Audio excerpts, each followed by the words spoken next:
जय श्री राम। आज हम बात करेंगे दिसंबर 2021 का महीना कर्क राशि वालों के लिए कैसा रहने वाला है। ग्रहों की स्थितियां इस महीने आपको किस प्रकार से प्रभावित करेंगे। खास तौर पर सूर्य, बुध, मंगल और केतु का चतुर्ग्रही योग जो आपकी राशि से पंचम भाव में बनेगा, उसका आपके जीवन में क्या परिणाम होने वाला है, उसके बारे में भी हम यहाँ चर्चा करेंगे। यह वीडियो चंद्र राशि के आधार पर आधारित है। आपकी कुंडली में चंद्रमा 4 नंबर में बैठा है या आपका बोलता नाम कर्क राशि के आधार पर है, तो इस महीने गोचरीय घटना आपको कैसे प्रभावित करने वाली हैं, उसके बारे में हम विस्तृत जानकारी आपको देंगे। स्क्रीन पर आप देख रहे हैं सामने इस महीने ग्रहों की स्थितियां 1 दिसंबर 2021 को कैसी रहने वाली हैं। अब ये सभी ग्रह आपको किस प्रकार से प्रभावित करेंगे, क्योंकि हर ग्रह का अपना एक कारकत्व है, अपना एक अस्तित्व है और वह आपकी राशि से किसी एक भाव पे या 2 भाव पर अधिकार भी रखता है। कहीं पर वह बैठता भी है तो उसका आपके लिए क्या प्रभाव होने वाला है, उसके बारे में हम यहाँ चर्चा शुरू करने वाले हैं। सबसे पहले हम बात करेंगे सूर्यदेव के बारे में। सूर्यदेव आपकी राशि से दूसरे घर के मालिक हैं। राशि से दूसरे में लिखा हुआ है 5 नंबर, यानी यहाँ के जो मालिक हैं वो सूर्यदेव हैं। महीने की शुरुआत में सूर्यदेव राशि से पंचम में आएंगे। अब दूसरे घर का मालिक पंचम में हो तो ये धन योग होता है। ये धन योग मिलता है आपकी बोलचाल और वाणी के बल पर, क्योंकि दूसरे घर से हम आपकी बोलचाल और आपकी वाणी को देखते हैं। दूसरे घर का मालिक अगर पंचम में हो तो वह एक धन योग बनाता है कि आप अपनी बुद्धि, अपनी भाषा शैली, अपनी योग्यता, अपनी वाणी के बल पर धन कमाएंगे। यह योग परिवार की तरफ से भी धन दिलाने वाला होता है, या कह सकते हैं सहयोग दिलाने वाला होता है। साथ ही साथ सूर्य पंचम में बैठकर एकादश को दृष्टि देंगे, यानी दूसरे घर का मालिक पंचम में बैठ के 11वें से संबंध बनाता है। यह एक धन योग है। साथ ही साथ सूर्य की दशा अंतर भी अगर आपको हो तो उस दौरान धन से संबंधित आमदनी या आय के साधन बढ़ जाते हैं, या ऐसे समय में जातक अच्छा धन प्राप्त कर लेता है। कभी कभी ऐसे समय में लोगों को प्रमोशन भी मिल जाते हैं। आइए बात करता हूँ, साथ में सूर्य के केतु भी हैं। जब सूर्य केतु के साथ हो और पंचम भाव के अंदर हो तो यह समय थोड़ा संतान के प्रति चिंता, संतान के स्वास्थ्य में कुछ परेशानी, या ये कह सकते हैं संतान के साथ कुछ मनमुटाव की स्थिति को दर्शाता है, जिसके कारण आपको आत्मिक चिंताएं बढ़ जाती हैं, क्योंकि सूर्य आपकी आत्मसम्मान और आत्मिक चिंता का कारक है। सूर्य 16 दिसंबर को यहाँ से राशि परिवर्तन करेंगे।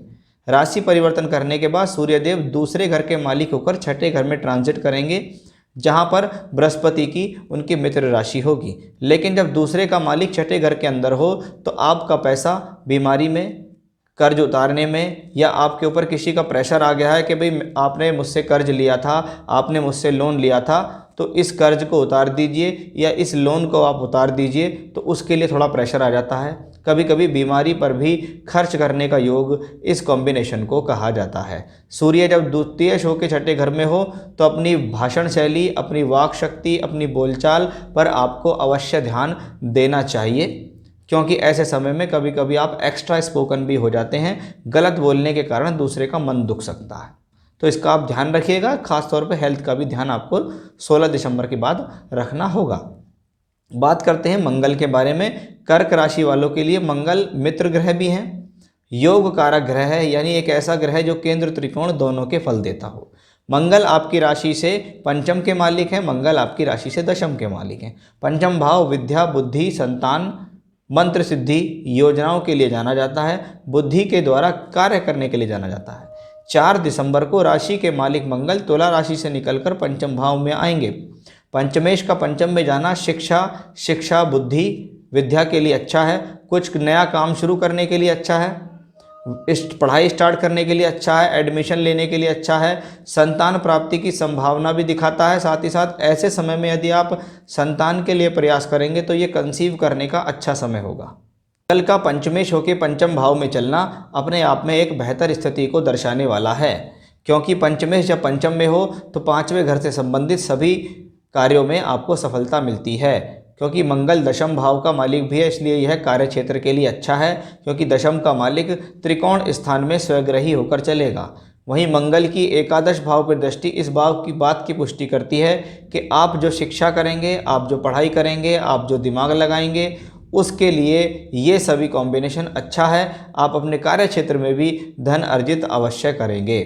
तो मंगल की स्थिति क्योंकि केतु के साथ भी होगी, और कुजवत केतु कहते हैं जैसा केतु वैसा मंगल, क्योंकि केतु यहाँ मंगल की राशि में बैठा हुआ ग्रह है। मंगल और केतु की युति पंचम भाव में एक अच्छे ही परिणाम देने के लिए दिखाई दे रही है। एक समय ऐसा होगा जब यहाँ मंगल, सूर्य, बुध और केतु 4 ग्रह चतुर्ग्रही योग बनाएंगे। राशि से पंचम में जब 4 ग्रहों का योग बनेगा तो यह आपके लिए पंचम भाव से संबंधित सभी कारकत्वों के लिए अच्छा है, क्योंकि पंचम भाव को लक्ष्मी त्रिकोण भाव भी कहा जाता है। इसलिए यह समय आपकी लक्ष्मी के लिए, आपकी बुद्धि के लिए, आपको धन कमाने के लिए आय के नए अवसर भी देगा, क्योंकि जब 4 ग्रह पंचम भाव में चलेंगे तो चारों ग्रह एकादश भाव पर भी दृष्टि देंगे। तो उस लिहाज से ये कॉम्बिनेशन अच्छा है, अपने आप में बेहतर संयोग दिखा रहा है। तो मंगल की स्थिति लगभग 4 दिसंबर के बाद वृश्चिक में आएगी, जो कि आपके लिए फेवरेबल होगी। बात करते हैं बुध की। देखिए, बुध आपकी राशि से अच्छे ग्रहों का मालिक नहीं है, द्वादशेश और तृतीयेश है, यानी एफर्ट्स कराने वाला ग्रह, यात्राओं पर खर्च कराने वाला ग्रह, इन्वेस्टमेंट को बढ़ाने वाला ग्रह होता है। और जब ये पंचम में चले तो कम से कम आप ये समझिएगा 9 दिसंबर तक तो आपको ये प्लैनेट एजुकेशनली परेशान करेगा, आपको भ्रमित कर सकता है, आपकी पढ़ाई से आपका ध्यान हटा सकता है। अच्छी बात यह होगी कि मंगल उससे पहले इस राशि के अंदर आ जाएंगे, तो कुछ अगर गलत होने वाला होगा तो मंगल उसको संभालेंगे। लेकिन अगर ऐसे में अगर बुध से संबंधित कोई भी दशा, अंतर या प्रत्यंतर आपको चल रही है, तो आप ये देखिएगा कि राशि से द्वादशेश तृतीयेश का पंचम में जाना शिक्षा से ध्यान भंग करने के लिए माना जाता है। यह योग बुद्धि होते हुए भी बुद्धि का पूर्ण इस्तेमाल नहीं करने देता। साथ ही साथ 9 दिसंबर के बाद बुध जैसे ग्रह पहुंच जाएंगे राशि से छठे घर के अंदर। जब राशि से छठे घर के अंदर बुध पहुंचेंगे तब ये एक विपरीत राजयोग बनेगा कि द्वादशेश और तृतीयेश जब छठे घर में हो तो एक विपरीत राजयोग है। अब ऐसी स्थितियों में अगर बुध से संबंधित दशाएं चल रही हों, या आप नौकरी के क्षेत्र में हैं, या आप व्यापार के क्षेत्र में हैं, या एजुकेशन के क्षेत्र में हैं, तो एक स्थान परिवर्तन योग का ये योग बनता है। ऐसे में आप दूर स्थान से जुड़कर कार्य कर सकते हैं, अचानक से कोई बड़ी यात्रा करने को मिल सकती है, कभी कभी हवाई यात्रा करना भी इसी योग में संभव होता है। स्थान परिवर्तन करना, दूसरे स्थान से जुड़ना भी यहाँ दिखाई देता है, क्योंकि द्वादश और तीसरे का मालिक जब छठे घर में ट्रांजिट कर रहा हो तो इसी प्रकार के योग होते हैं। क्योंकि छठा घर बीमारी, रोग, ऋण, रिपू के लिए जाना जाता है, तो ऐसे में सेहत का भी आपको विशेष ध्यान देना होगा, क्योंकि सूर्य भी इसी राशि में चलते दिखाई देंगे छठे घर के अंदर, राशि से छठे घर के अंदर। तो इस चीज़ का आपको देना होगा विशेष तौर पर ध्यान। बृहस्पति के बारे में बात करते हैं कि बृहस्पति आपकी राशि से छठा तो भाग्य दोनों के मालिक हैं। अब छठे का मालिक अष्टम भाव में ट्रांजिट कर रहा है, भाग्येश भी अष्टम में ट्रांजिट कर रहा है, यानी प्लेनेट की जो पोजीशन है वो एक अच्छे भाव में नहीं है। आपका भाग्य और छठा दोनों के मालिक जब अष्टम भाव में ट्रांजिट करें तो बृहस्पति को कहा जाता है धन का प्योर कारक, और धन का कारक होते हुए बृहस्पति दूसरे घर धन भाव को पूर्ण दृष्टि भी देते हैं। इसका मतलब है धन से संबंधित प्रयास लगातार चलते रहेंगे। मैं इस प्रयास को कोई इजी गोइंग प्रयास नहीं कहूँगा, मैं ये नहीं कहूँगा कि आपको बहुत आसानी से धन मिल जाएगा। बृहस्पति जो है वो अष्टम में है, धन के कारक होते हुए भी हैं, साथ ही साथ आपके भाग्येश होके भी हैं। अब देखना ये है, क्योंकि बृहस्पति तो लंबे समय तक यहाँ रहेंगे, इसलिए हम इसके नक्षत्र के स्वामी को भी देखते हैं। बृहस्पति मंगल के धनिष्ठा नक्षत्र में गोचर करेंगे, और मंगल स्वराशि के होकर पंचम भाव में बृहस्पति को चौथी दृष्टि देंगे। इसका मतलब है कि मंगल ने जो दृष्टि दी है बृहस्पति को, यह एक सहयोग की दृष्टि है, क्योंकि एक तरीके से मानिएगा कि बृहस्पति है नवमेश, बृहस्पति पंचमेश और दशमेश मंगल के धनिष्ठा नक्षत्र में गोचर कर रहे हैं, मंगल के द्वारा दृष्ट हैं, यानी बृहस्पति के अशुभ प्रभावों को दूर करने के लिए मंगल की दृष्टि काम करेगी, बृहस्पति के अच्छे फल प्राप्त करने के लिए मंगल की दृष्टि काम करेगी। और मंगल कौन है? पंचम भाव में बैठा हुआ ग्रह, यानी सब कुछ आपकी योजनाएं और आपकी बुद्धि पर आधारित है। इसलिए अपने कल्याण के लिए, अपने फायदे के लिए आपको बहुत सोच समझकर निर्णय लेने हैं, जिनसे आपको लाभ मिलने की अच्छे संकेत बनेंगे। तो यहाँ बृहस्पति भी अच्छे हैं। अब देखिए बृहस्पति छठे का मालिक है, अष्टम में ट्रांजिट कर रहा है और द्वादश भाव को देखेगा, इसलिए ये बृहस्पति तो ऐसा है कि भाई आय के साधन तो देगा लेकिन लगातार पैसे खर्च कराता रहेगा। खास तौर पर जब अगर ऐसे में आपको बृहस्पति से संबंधित कैसी दशा चल रही है तो वो ज़्यादा प्रभावशाली हो जाएगी। बात करते हैं शुक्र के बारे में। शुक्र इस महीने में 8 दिसंबर को मकर राशि में एंट्री करेंगे और 19 दिसंबर को वापस मकर से वक्री होते हुए धनु में आ जाएंगे। कौन है शुक्र? राशि से एकादश और चतुर्थ के मालिक हैं। चतुर्थेश शुक्र का छठे घर में चलना अच्छा नहीं माना जाता। यह परिवार की अशांति के लिए दर्शाता है, मन की अशांति के लिए दर्शाता है, घबराहट देता है, परिवार के लोगों के बीच में चिंता बढ़ाता है कि कैसे मैं अपने पारिवारिक जीवन को खुशहाल रख सकूं, कैसे मैं अपने वैवाहिक जीवन को खुशहाल रखूं, उसके लिए ये कॉम्बिनेशन होता है। कहते हैं जब एक शुभ ग्रह, एक सौम्य ग्रह छठे, 8वें, 12वें में चले तो उसके कारकत्वों में हानि होती है। शुक्र एक नेचुरल सिग्निफिकेंस है, नेचुरल कारक है वैवाहिक जीवन का। इसका मतलब है उस दौरान आपको अपने वैवाहिक जीवन को भी बचाकर चलना होगा, अपने परिवार के अंदर किसी प्रकार की कलह ना हो। साथ ही साथ चतुर्थेश का छठे घर में चलना और फिर बाद में वक्री अवस्था में चलते हुए दिखाई देंगे, यानी फिर से एक हेल्थ इश्यूज का कॉम्बिनेशन भी बनता है। ऐसे में दशा अगर होती है तो गोचर ज़्यादा प्रभावशाली हो जाता है, अन्यथा गोचर अपना प्रभाव अवश्य देगा, भले ही चाहे वो थोड़े ही उसमें दे लेकिन देता अवश्य है। शनिदेव मकर राशि में हैं और स्वराशि के होकर चल रहे हैं।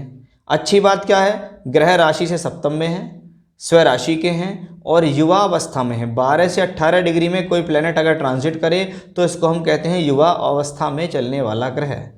और शनि की दूसरी राशि में एक सौम्य ग्रह बैठे हैं, बृहस्पति, जो कि नवमेश है, स्वभाव से शुभ हैं, मंगल के नक्षत्र में हैं और मंगल के द्वारा दृष्ट भी हैं, इसलिए शनि की दोनों राशियां मजबूत हैं। अब जब शनि की दोनों राशि मजबूत हों, सप्तमेश भी मजबूत, अष्टमेश भी मजबूत, तो ये सप्तम भाव से संबंधित पूर्ण रिजल्ट देगा। विवाह कराना, वैवाहिक संबंध बनाने के लिए शनि बेहतर हैं, आपको अपने कार्य क्षेत्र में तरक्की दिलाने के लिए बेहतर है। एक बात आप नोटिस कीजिए कि राशि से चौथे घर के ऊपर 2 मुख्य ग्रह, शनि की 10वीं दृष्टि और बृहस्पति की 9वीं दृष्टि राशि से चौथे यानी तुला पर दृष्टि दे रहे हैं। इसका मतलब है कि राशि से चौथे में तुला राशि है और राशि से चौथे का मालिक छठे में है और शनि बृहस्पति का प्रभाव है, यानी ये वो कॉम्बिनेशन भी है जो बार बार आपको किसी ना किसी प्रकार के कोई वाहन परचेज करने, घर में कोई काम कराने, कोई भूमि जमीन जायदाद प्लॉट से संबंधित कार्य कराने के लिए दर्शा रहा है। लेकिन क्योंकि शुक्र का छठे घर में होना है तो ये थोड़ी सी तंगी तो देखिए आपको देगा। आपको लगेगा बहुत बार कि आपका काम हो गया, लेकिन वो काम हो नहीं पाएगा। तो वैसी स्थिति ये कॉम्बिनेशन यहाँ दिखा रहा है। लेकिन जब शुक्र देव मकर राशि में स्थायी रूप से चलने लग जाएंगे तो अवश्य ही वो समय ऐसा होगा जो आप किसी भी प्रकार की प्रॉपर्टी से संबंधित फ्लैट, पोजीशन, भूमि जमीन जायदाद, वाहन, घर के अंदर कुछ काम कराना, ऐसे कुछ योग के अगर चाह रहे हैं तो यह काम आपका अवश्य हो जाएगा। क्योंकि शुक्र यहाँ दूसरे तरीके से भी और परिणाम देंगे, क्योंकि राहु को देखिए आप, राहु एकादश भाव में है शुक्र की ही राशि में और शुक्र छठे घर में वक्री अवस्था में भी आएगा। इसलिए राहु शुक्र से संबंधित अगर दशा अंतर या प्रतंतर हो तो थोड़ा सावधान हो, थोड़ा सा संयम रखो। प्लॉट, फ्लैट, इन कामों में बिल्कुल भी जल्दबाजी ना करो। जब ग्रहों की स्थिति सौम्य हो जाए, शुक्र मार्गी होकर मकर में अच्छे तौर पर चलने लगें, तब ही आप अपने किसी भी कार्य को सुचारू रूप से आगे बढ़ाएं। नहीं तो प्लैनेट 6 हाउस में है, किसी ना किसी प्रकार के प्रॉब्लम में आप फंस जाएंगे, काम होगा नहीं, धन का नुकसान भी हो जाएगा। तो इस गोचर काल के दौरान आप माता रानी की जितनी भी आराधना करेंगे, भगवान शिव की जितनी आराधना करेंगे, उतना ज़्यादा आपके लिए यह गोचर बेहतर रहेगा। तो ये था मेरा आज का विषय कि कर्क राशि वालों के लिए दिसंबर 2021 का महीना ग्रहों के योग के कारण किस प्रकार का रहने वाला है, उसके बारे में मैंने आपको यहाँ जानकारी दी है। फिर से नए विषय के साथ आपके सामने हाजिर होऊंगा मैं। तब तक के लिए बने रहिएगा मेरे साथ। जय श्री राम।